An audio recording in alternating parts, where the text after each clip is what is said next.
بسم اللہ الرحمن الرحیم۔ السلام علیکم ورحمۃ اللہ وبرکاتہ۔ آج کی ہماری گفتگو کا عنوان ہے محرم الحرام۔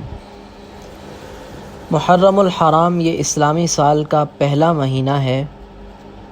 اس مہینے میں جنگ اور جہاد کی ممانعت ہے، اس لیے اس کو محرم کہتے ہیں۔ اس مہینے میں بڑے بڑے تاریخی اہم واقعات ظہور پذیر ہوئے، اس لیے یہ عزت اور فضیلت کا مہینہ ہے۔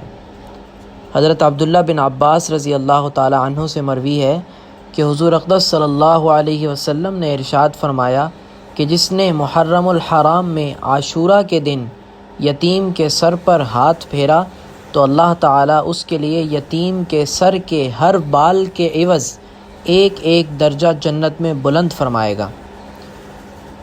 حضرت عثمان غنی رضی اللہ تعالی عنہ سے مروی ہے کہ نبی اکرم صلی اللہ علیہ وسلم نے فرمایا کہ اللہ تعالیٰ کے مہینہ محرم کی بزرگی کرو، جس نے محرم کی بزرگی کی اللہ تعالیٰ اسے جنت میں بزرگی عطا کرے گا اور دوزخ کی آگ سے محفوظ رکھے گا۔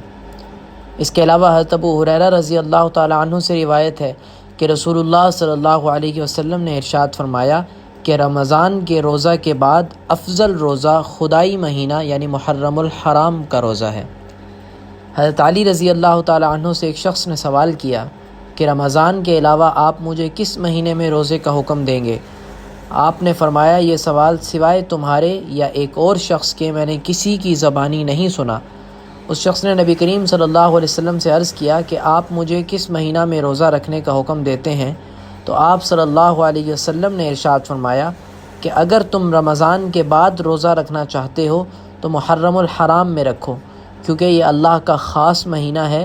اس مہینہ میں ایک دن ہے جس میں اللہ تعالیٰ نے ایک قوم پر اپنی توجہ اور عنایت فرمائی، اور اسی دن دوسری قوموں پر بھی توجہ اور عنایت فرمائیں گے۔